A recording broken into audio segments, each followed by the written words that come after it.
ஸ்தோத்திரம். கர்த்தருடைய நாமம் மகிமைப்படுவதாக. காலடி தெரியாமல் போனாலும் கர்த்தர் என் முன்னே உண்டு. காலடி தெரியாமல் போனாலும் கர்த்தர் என் முன்னே உண்டு. சமுத்திரம் ஒதுக்கி வழிகாட்டுவார், நம்பி நான் முன் செல்லுவேன்.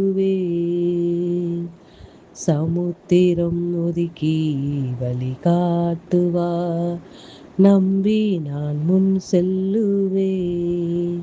இயேசுவை நம்புவேன், நாளெல்லாம் நான் பின்பற்றுவேன். என்னை அவரிடம் ஒப்படைத்தேன், வெட்கப்பட்டு போக மாட்டேன். இயேசுவை நம்புவேன், நாளெல்லாம் நான் பின்பற்றுவேன். என்னை அவரிடம் ஒப்படைத்தேன், வெட்கப்பட்டு போக மாட்டேன். ஆமென் ஆண்டவரே. அப்பா, உம்மை நன்றியோடு கூட துதிக்கிறோம், உம்மை ஸ்தோத்திரிக்கிறோம். எங்களை அதிகமாய் நேசிக்கிற அன்பின் பரலோக தகப்பனே, இந்த நல்ல வேலைக்காய் நன்றி. இந்த இதயத்தோடு உம்மை துதிக்கிறோம், உம்மை ஸ்தோத்திரிக்கிறோம். அப்பா தகப்பனே, காலடி அப்பா தெரியாமல் இருந்தாலும் அப்பா நீர் எங்களுக்கு முன்பாக சென்று அப்பா எங்களுக்கு முன்பாக இருக்கிற எல்லா கோணலான பாதைகளையும் செவ்வைப்படுத்துகிற தேவன் எங்களுக்கு இருக்கிறீங்க ஏசப்பா. தகப்பனே, சமுத்திரத்தில் எங்களுக்கு வழிகளை உண்டாக்கி எங்களை நடத்துகிற தேவன் எங்களோடு கூட இருக்கீங்க ஏசப்பா.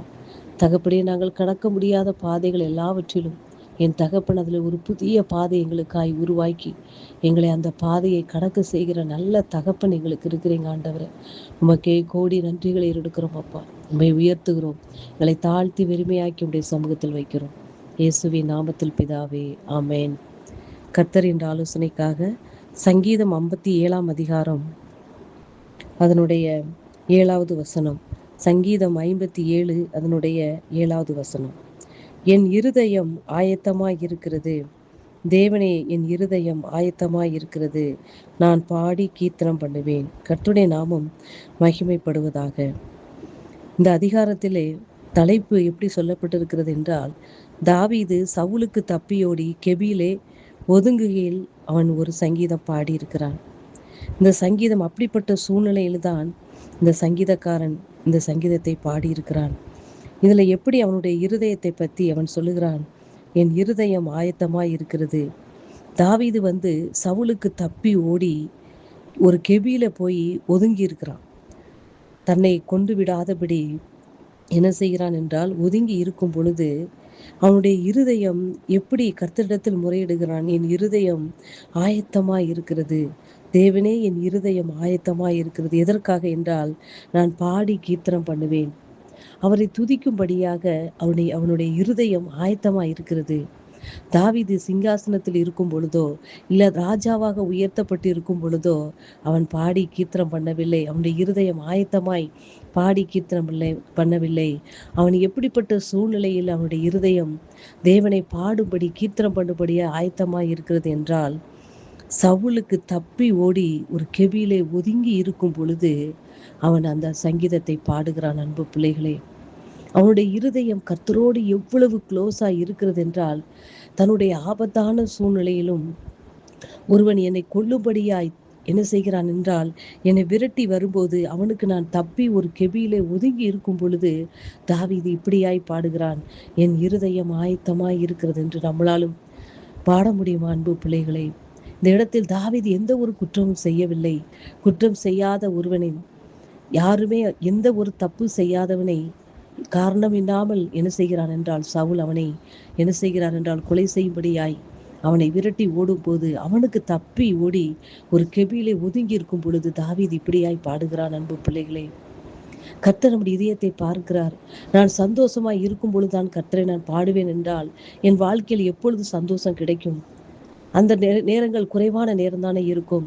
அப்போ கர்த்தர் இந்த இடத்தில் எதிர்பார்க்கிறது, என்னுடைய இதயம் எக்காலத்தில் அவரை துதிக்க வேண்டும் என்று கர்த்தர் விரும்புகிறார். அன்பு பிள்ளைகளே, ஒரு கர்த்தருடைய பிள்ளையால் தெரிந்து கொள்ளப்பட்ட ஒவ்வொரு பிள்ளைகளும் தங்களுடைய துன்பத்தின் பாதையிலும், நான் நெருக்கத்தின் பாதையிலும், எனக்கு கஷ்டமான பாதை நான் நடக்கும் பொழுதும், கண்ணீரான பாதையிலே நான் நடக்கும் பொழுதும், என்னை ஒருத்தர் அவமதிக்கும் பொழுதும், என்னை காரணமில்லாமல் ஒருவன் என்னை துரத்தும் பொழுதும், காரணமில்லாமல் என்னை பகைக்கும் பொழுதும், என் மேல் குற்றச்சாட்டு சொல்லும் பொழுது நான் கர்த்தரை உயர்த்துவேனானால், சங்கீதத்தில் இப்படியாய் சொல்லப்பட்டிருக்கிறது. இதே சங்கீதத்தில் தாவீது, எனக்காக யாவையும் செய்து முடிக்கப் போகிற தேவனாகிய உன்னதமான தேவனை நோக்கி கூப்பிடுவேன் என்று. எந்த தப்புமே பண்ணாத தாவீது, சவுல் தன்னை விரட்டி வரும்பொழுது அவன் இப்படியாய் சொல்லுகிறான். அவனுடைய இருதயம் கர்த்தருக்கு எவ்வளவு நெருக்கமாய் இருக்கிறபடினாலே இந்த வசனத்தை எப்படி சொல்ல முடியும்? கர்த்தர் எனக்காக யாவையும் செய்து முடிப்பார் என்று. அன்பு பிள்ளைகளே, அந்த தாவீதால் மாத்திரம்தான் சொல்ல முடியும் இந்த வசனத்தை, கர்த்தர் எனக்காக யாவையும் செய்து முடிப்பார் என்று. ஏனெனில் அவன் எக்காலத்திலும் கர்த்தரை ஸ்தோத்தரிக்கிறவனாய் இருக்கிறான்.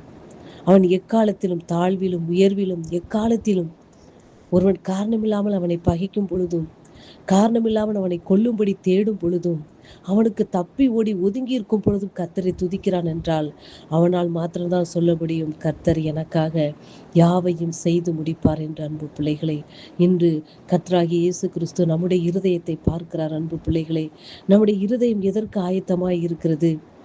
நான் எக்காலத்தில் அவருடைய சமூகத்தில் அவரை பாடி கீர்த்தனம் பண்ணுவேன், எப்படிப்பட்ட சூழ்நிலை நான் கர்த்தரை பாடி துதிப்பேன் என்று அவருடைய ஆவல், அவருடைய ஏக்கம் எல்லாம் நம்மை அவரை துதிக்கும்படியான காலத்தை அவர் பார்க்கிறார். அன்பு பிள்ளைகளே, நான் எப்படிப்பட்ட சூழ்நிலை நான் கர்த்தரை ஸ்தோத்தரிக்கிறேன், நான் சந்தோஷமாய் இருக்கும் பொழுதும், எனக்கு அவர் நன்மை செய்த பொழுது மாத்திரம்தான் அவரை நான் ஸ்தோத்தரிக்கிறேனா? இல்லை, எனக்கு இடைஞ்சலும் எனக்கு கஷ்டமும் வரும்போதும் நான் அவரை பாடி துதிக்கிறேன் என்பதை கர்த்தர் பார்க்கிறார். அன்பு பிள்ளைகளே, இன்றைக்கு அதைத்தான் கர்த்தர் பார்க்கிறார்.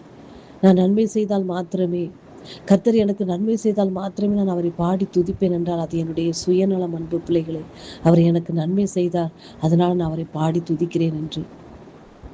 நான் எக்காலத்தில் கர்த்தரை ஸ்தோத்தரிப்பேன் என்றால் எனக்கு தேவையானது, அதாவது நான் கேட்பதற்கும் எண்ணுவதற்கும் நினைப்பதற்கும் மேலான காரியங்களை கர்த்தர் செய்கிறவராய் இருக்கிறார். அன்பு பிள்ளைகளே, நான் எக்காலத்திலும் அவரை நான் நினைக்கும் பொழுது, ஸ்தோத்தரிக்கும் பொழுது நன்மையும் கிருபையும் என்னை தொடரும். நான் அதை தேடி போக வேண்டியதில்லை, அதை என்னை தொடர்ந்து வரும் என்று தாவீது சொல்லுகிறான். அன்பு பிள்ளைகளே, ஆகியால் அன்பு பிள்ளைகளே, கர்த்தர் இந்த இடத்தில் நமக்கு எதிர்பார்ப்பது, நம்மிடத்தில் எதிர்பார்ப்பது, எக்காலத்தில் அவரை ஸ்தோத்தரிக்கும்படியான இருதயத்தை கர்த்தர் பார்க்கிறார்.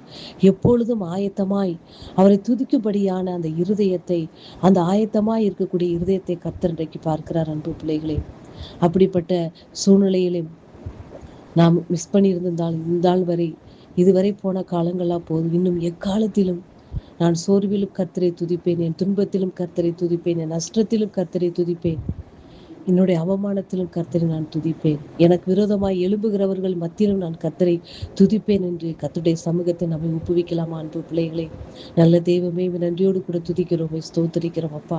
உடைய விலையேறப்பெற்ற வார்த்தைகளுக்காய் நன்றி அப்பா. நாங்கள் எப்பொழுதும் நாங்கள் அப்பா துதிக்கும்படியான எங்கள் இருதயம் ஆயத்தப்பட்டிருக்க எங்களுக்கு கிருபை தாரும். எங்கள் சோர்வான நேரத்தில் எல்லாமே துதிக்கும்படியான உணர்வை எங்களுக்கு தாரும் அப்பா. நாங்கள் பலவீனமான பாண்டந்தான் ஆண்டவரே, ஆனால் எங்களுடைய இருதயத்தை நீங்கள் ஸ்திரப்படுத்துங்கப்பா. எங்களுடைய இருதயம் எக்காலத்தில் ஸ்தோத்தரிக்கும்படியாய் எங்களுக்கு உணர்வை தந்து நடத்துவீராகப்பா. எங்களுடைய சமாதானமான சூழ்நிலையிலும், எங்களுக்கு நன்மை செய்த சூழ்நிலை மாத்திரம் நாங்கள் துதிக்காமல், எக்காலத்தில் எங்களுடைய உயர்விலும் தாழ்விலும் நினைக்க, ஆராதிக்க, கீர்த்தனம் பண்ண எங்களுடைய இருதயம் ஆயத்தமாய் இருக்க கர்த்தர் கிருபை செய்வீராகப்பா. நீங்க அப்படி செய்ய போற கிருபைகளுக்காய் நன்றி ஆண்டவர். உயர்த்துகிறோம், எங்களை தாழ்த்தி வெறுமையாக்கி உடைய சமூகத்தில் வைக்கிறோம். இயேசுவே நாமத்தில் பிதாவே, ஆமேன். வார்த்தை நிமித்தமாக கர்த்தர் உங்களை ஆசீர்வதிப்பாராக. ஆமேன்.